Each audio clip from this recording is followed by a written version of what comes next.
Hi guys, welcome back to the video. I'm Luke, a CFA Charterholder, and in today's video we're going to focus in on the corporate issuers section of the material, and specifically we're going to discuss the different stakeholders in a company, how they interact with the company, what they do, how they provide or take value from the company. So yeah, let's get into it. Okay, so first up, let's just quickly define what stakeholders are, just so we're all clear before we start running through each of the different stakeholders in turn. So stakeholders are individuals, groups of people or parties with a vested interest in a firm's success. They include the shareholders and the lenders and a much broader group as well. Yeah, so stakeholders are effectively anyone that has a vested interest in the performance of a company. It's really quite broad. It's not just the owners in the company, it's broader society, the environment, any person, legal entity who has an interest in what the company's doing and how it adds value or potentially detracts value. So the primary stakeholder groups. So let's start off with shareholders. So shareholders have an ownership interest in the company. So they will own shares in the business, which will provide them with a proportional ownership stake in the company. In exchange for providing that capital, they'll be entitled to a share of the profits if they are profitable. So they'll receive dividends, and hopefully they'll see the value of their ownership stake rise over time, which will lead to capital appreciation and a financial return for the shareholders. The shareholders provide equity capital in exchange for potential financial return in the future. That's kind of the relationship. Shareholders want to see their money increase in value, and companies want to use the capital to invest in their activities. Lenders. So lenders provide capital to the company also in the form of debt. So lenders provide loan capital upfront to a company, and in exchange they receive fixed interest and principal payments, and lenders are paid before shareholders in a bankruptcy scenario. So they're a higher priority creditor. Lenders, from the perspective of the investor, debt is less risky than equity because you're entitled to fixed payments, whereas shareholders are only entitled to discretionary payments based on residual profits.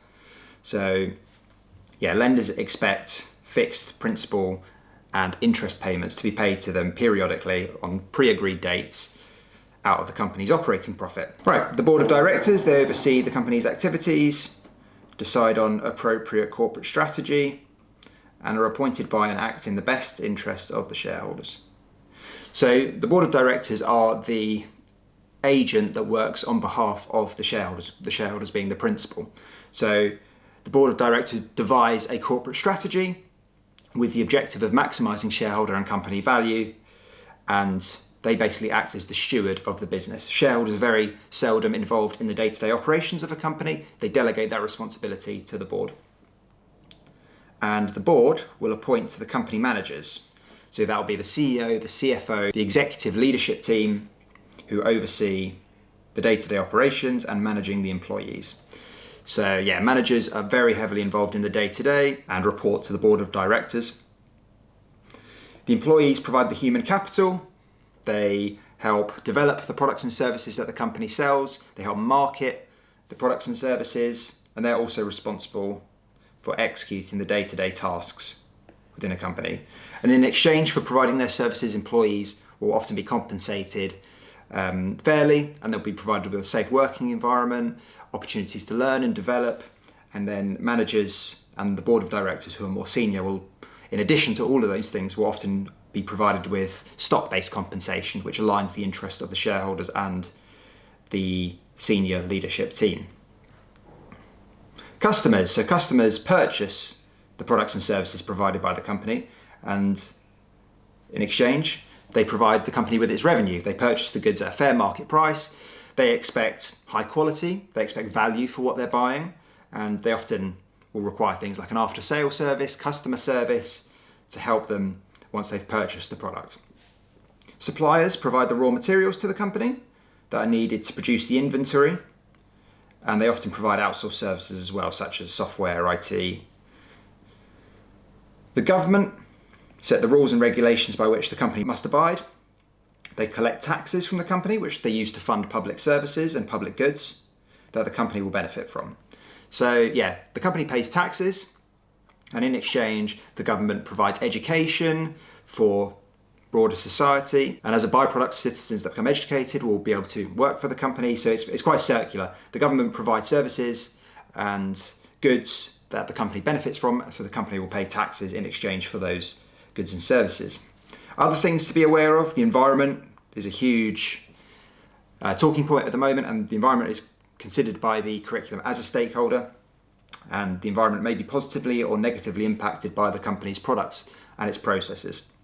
So yeah, many sectors are facing big question marks over their environmental practices at the moment: oil and gas, mining, the airline industry. So the environment is a very important stakeholder if your business produces negative externalities, which has a detrimental impact on the environment. So yeah, these stakeholder groups depend on the company, and the company depends on them for economic success. So it's a symbiotic relationship. Some stakeholders will take more from the company, and others will give more to the company. But there's always a interrelationship that's going on. I'll show you on the next slide how this all works. But one thing to be aware of is that different stakeholders have different objectives that may be in conflict with one another. So if you're a company manager, you always have a bit of a headache on your hands, because you've got to consider the interests of all stakeholders in all of your actions and decisions. You may want to maximize profit and keep costs low to boost shareholder value and improve their returns.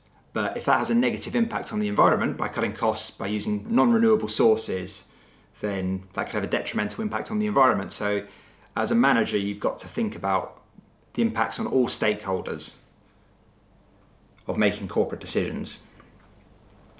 So this is a final slide. I won't go through this in detail. I think this is helpful. This shows the interrelationship between the company and all the different stakeholders that interact with it. So you've got, for example, the shareholders. They provide capital to the company, and in exchange, the company provides potential financial return and voting rights. You've got customers who purchase the goods and services from the company, and in exchange, the company should provide value, service, and safety. Government provide oversight and regulatory standards for the company that they must abide by, and in exchange, the company pays the government taxes and complies with the rules. Employees provide a service. They provide their time, their human capital, and in exchange, they expect to be fairly remunerated. So I would study this slide. I think this is helpful. This slide and the summary slides, which show how the different stakeholder groups have, what relationships they have with the company. I think that's the key things you'll need to know before going into the exam. Any questions, feel free to fire them off in the comments, and I'll see you guys in the next video.